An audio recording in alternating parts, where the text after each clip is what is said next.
يا رسول الله سلام عليك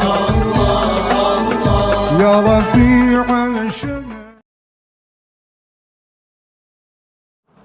السلام عليكم ورحمة الله وبركاته.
Alhamdulillah,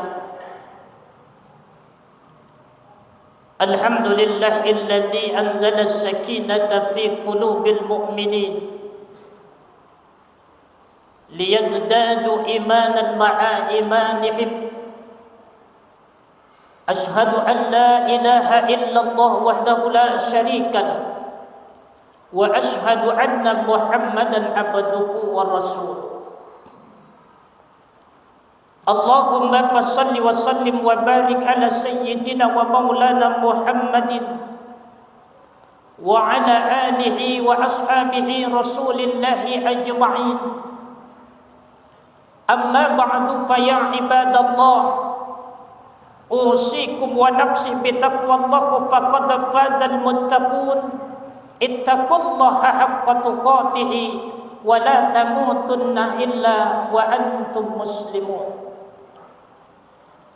Qala Allah Ta'ala fil Qur'anil Karim, a'udzu billahi minasy syaithanir rajim. Bismillahirrahmanirrahim.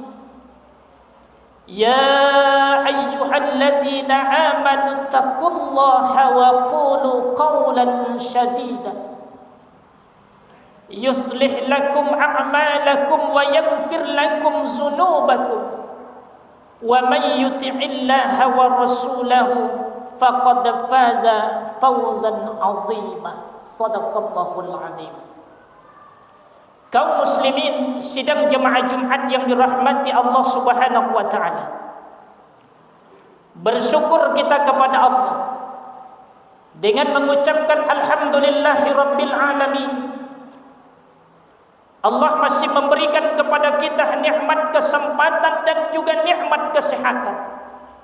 Marilah kita manfaatkan nikmat itu di jalan yang diridhai oleh Allah Subhanahu wa taala, untuk menghambakan diri kita melalui ibadah yang kita kerjakan dan kita laksanakan di dalam hidup dan kehidupan kita sehari-hari.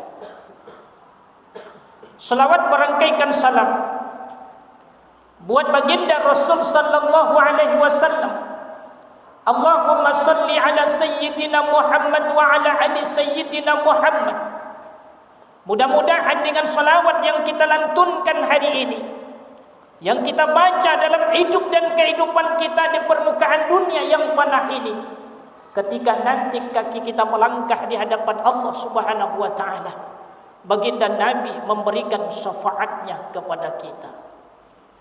Melalui mimbar ini khatib mengajak kepada kita bersama, marilah kita tingkatkan ketakwaan kepada Allah Subhanahu wa taala. Ittaqillaha haitsuma kunta, bertakwalah kamu dimanapun berada. Hafillah fi sirri wa alaniyah, takutlah kepada Allah baik ketika sendiri maupun bersama-sama. Jemaah Jumat yang dirahmati Allah Subhanahu wa taala. Adapun judul khutbah kita di Jumat yang barokah ini, MDI Kota Pekanbaru telah menetapkan, yaitu menjaga lisan. Jemaah sidang Jumat yang dimuliakan Allah Subhanahu wa taala. Di dalam diri kita ini ada dua hal yang sangat-sangat berpengaruh dalam hidup dan kehidupan ini. Yang pertama adalah lidah, dan yang kedua adalah hati. Kenapa kita dianjurkan untuk menjaga lidah ini? Kenapa kita dianjurkan untuk menjaga lisan ini di dalam hidup dan kehidupan kita di permukaan dunia yang panah ini? Yang pertama, jemaah Jumat, karena lidah itu adalah salah satu nikmat yang sangat besar yang diberikan oleh Allah Subhanahu wa taala. Di antara nikmat yang begitu banyak yang Allah Subhanahu wa taala berikan kepada kita. Dalam sebuah riwayat pernah diceritakan, ada seorang ulama yang bernama Ibrahim bin Adham. Suatu hari Ibrahim bin Adham ini memasuki sebuah pasar. Lalu sesampainya beliau di pasar itu, beliau berjumpa dengan seseorang yang cacatnya sungguh luar biasa. Orang ini tidak memiliki tangan dan kaki. Matanya tak bisa melihat. Lalu badannya penuh dengan penyakit kulit. Namun ketika ada orang yang lewat lalu menyuapkan makanan ke mulutnya, langsung dia berkata, "Alhamdulillah, saya bersyukur atas nikmat yang sangat besar yang diberikan oleh Allah kepadaku." Lalu Ibrahim bin Adham bertanya-tanya dalam hatinya, apa maksud nikmat yang sangat besar yang dibilang orang ini? Padahal cacatnya sangat sungguh luar biasa. Lalu didekati oleh Ibrahim bin Adham, "Wahai saudaraku, apa nikmat yang sangat besar yang engkau maksud itu? Kalaulah saya perhatikan, cacatmu ini sungguh luar biasa. Kau tak punya tangan, engkau tak punya kaki, matamu tak dapat melihat, sedangkan badanmu penuh dengan penyakit kulit." Orang ini menjawab, Wahai saudaraku Ibrahim bin Adham, Allah masih menjaga lidah saya sehingga saya bisa berzikir, dan Allah masih menjaga hati saya sehingga saya bisa bersyukur. Maka lidah dan hati itu jemaah Jumat, dua hal yang sangat berpengaruh di dalam diri kita, yang mesti kita harus jaga dengan sebaik-baiknya. Yang kedua, kenapa kita harus menjaga lisan? Kenapa kita dianjurkan untuk menjaga lidah kita? Karena lidah ini jemaah Jumat yang dimuliakan Allah adalah sumber dosa. Dalam sebuah hadis baginda Nabi SAW mengatakan, aksaru khataya bani Adamu fi lisanihi, kebanyakan dosa anak Adam itu disebabkan karena lidahnya. Bahkan di dalam Al-Quran, Allah Subhanahu wa ta'ala menyampaikan kepada kita, orang yang tak mampu menjaga lisannya, orang yang tak mampu menjaga lidahnya, sehingga lidahnya ini ia pakai untuk bergunjing, menyebut aib orang lain, disamakan oleh Allah seperti memakan bangkai saudaranya yang sudah mati. Maka jemaah Jumat yang dimuliakan Allah Subhanahu wa ta'ala, Allah sangat benci kepada orang yang kasar lidahnya, dan Allah sangat senang kepada orang yang selalu menjaga lidahnya. Bahkan kata Rasulullah SAW, sehebat apapun kita beramal di dalam hidup dan kehidupan ini, sehebat apapun kita beribadah di dalam hidup dan kehidupan ini, namun kita memiliki lidah yang kasar, kata Nabi, sedikit pun tidak ada nilai baik pada diri orang itu.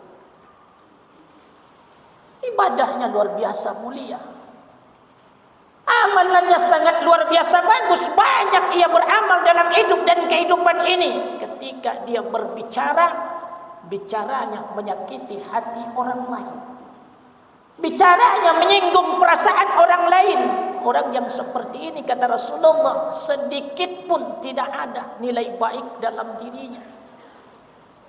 Maka ada pepatah Arab itu yang mengatakan, jika pedang melukai tubuh, masih ada harapan sembuh. Bila lidah melukai hati, kemana obat mau dicari? Maka kita dianjurkan untuk menjaga lidah ataupun lisan ini dalam hidup dan kehidupan kita. Selanjutnya yang ketiga, kenapa kita dianjurkan menjaga lisan? Kenapa kita dianjurkan untuk menjaga lidah ini? Ternyata jemaah Jumat yang dimuliakan Allah Subhanahu wa ta'ala, lidah ini adalah pangkal bahagia, dan lidah ini adalah pangkal sengsara. Ada sebuah riwayat yang sering kita dengar, yaitu seorang Luqmanul Hakim, yang mana suatu hari Luqmanul Hakim ini diminta oleh seorang majikannya, wahai Luqman, bawakan saya makanan yang paling baik. Luqman membawa dua, yang pertama lidah, yang kedua hati. Lalu di hari yang lain Luqman juga diminta oleh majikan, wahai Luqman, bawakan saya makanan yang paling buruk. Luqman juga membawakan dua, yang pertama lidah, yang kedua hati. Tentu timbul pertanyaan dalam hati sang majikan, makanan yang paling baik lidah dan hati, makanan yang paling buruk lidah dan hati, apa maksudnya semua ini? Apa kata Luqman? Wahai Tuan, lidah dan hati pangkal bahagia, lidah dan hati pangkal sengsara. Jemaah Jumat yang dimuliakan Allah, maka Ali bin Abi Thalib pernah berkata, betapa banyak darah yang tumpah ke permukaan dunia ini gara-gara lidah. Betapa banyak manusia yang binasa karena lidahnya, dan betapa banyak ucapan yang menyebabkan kamu kehilangan kehormatan dalam hidup dan kehidupan ini. Maka kalau kita mau selamat dunia wal akhirah, Salah satu yang harus kita jaga kaum muslimin jemaah Jumat adalah lidah. Jagalah lisan ini yang tiada bertulang tapi mudah dibolak-balikkan. Ketika yang keluar itu adalah yang bermanfaat, itu akan bermanfaat bagi orang lain dan untuk kita. Tapi ketika itu yang keluar itu adalah suatu hal yang salah, maka akan membuat dan menjadi dosa bagi pribadi kita. Jemaah Jumat yang dimuliakan Allah, apa solusinya supaya kita mampu menjaga lisan ini, supaya kita bisa menjaga lidah ini? Perhatikan hadis baginda Nabi sallallahu alaihi wasallam, "Man kana yu'minu billahi wal yaumil akhir falyakul khairan aw liyasmut." Siapa yang beriman kepada Allah lalu beriman kepada hari akhir, berkatalah yang baik-baik, kalau tak mampu lebih baik diam. Di dalam hadis ini ada dua solusi yang ditawarkan oleh baginda Nabi. Kalau kita tidak mampu untuk berbicara yang baik, maka yang kedua kata Rasulullah, lebih baik diam. Daripada pembicaraan itu akan menimbulkan dosa, daripada pembicaraan itu akan menimbulkan masalah, Allah Subhanahu wa taala tidak ridho dengan kita, kata Rasulullah, maka ketika itu lebih baik diam. Tapi kalau pembicaraan itu akan bermanfaat bagi kita dan juga bermanfaat untuk orang lain, silahkan disampaikan di dalam hidup dan kehidupan ini. Tapi ketika akan menimbulkan dosa, solusi yang terbaik adalah diam. Faktabiru ya ulil absar la'allakum turhamun.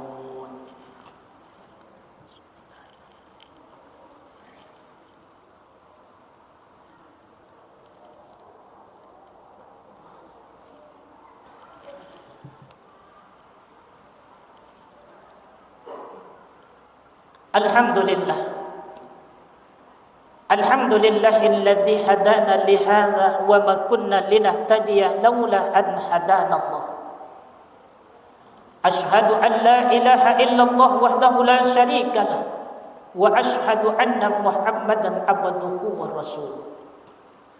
Allahumma fassalli wa sallim wa barik ala sayyidina wa maulana Muhammadin wa ala alihi wa ashabihi rasulillahi ajma'in.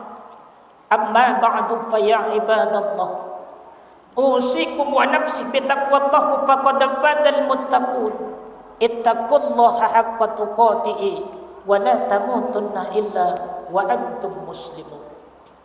Qala Allah ta'ala fil Qur'anil Karim, a'udzu billahi minasy syaithanir rajim, bismillahirrahmanir rahim. Innallaha wa malaikatahu yusalluna 'alan nabi ya ayyuhalladzina amanu sallu 'alaihi wa sallimu taslima. Allahumma salli 'ala sayyidina Muhammad wa 'ala ali sayyidina Muhammad kama sallaita 'ala sayyidina Ibrahim wa 'ala ali sayyidina Ibrahim wa barik 'ala sayyidina Muhammad wa 'ala ali sayyidina Muhammad kama barakta 'ala sayyidina Ibrahim wa 'ala ali sayyidina Ibrahim fil 'alamin innaka Hamidum Majid. Allahumma ighfir lil muslimina wal muslimat wal mu'minina wal mu'minat al ahya'i minhum wal amwat bi rahmatika ya arhamar rahimin. Allahumma anzilir rahmah wal ni'mah wal maghfirah wat taufiq wal hidayah was sihah wal barakah wa khususan ala ahli hadhihi al jamaah bi rahmatika ya arhamar rahimin. Rabbana atina fid dunya hasanah wa fil akhirati hasanah wa qina azaban nar. Ibadallah, innallaha ya'muru bil adli wal ihsan wa ita'izil qurba wa yanha 'anil fahsya'i wal munkar wal baghi ya'idzukum la'allakum tadhakkarun wa la dzikrullahi akbar. Aqimis shalah.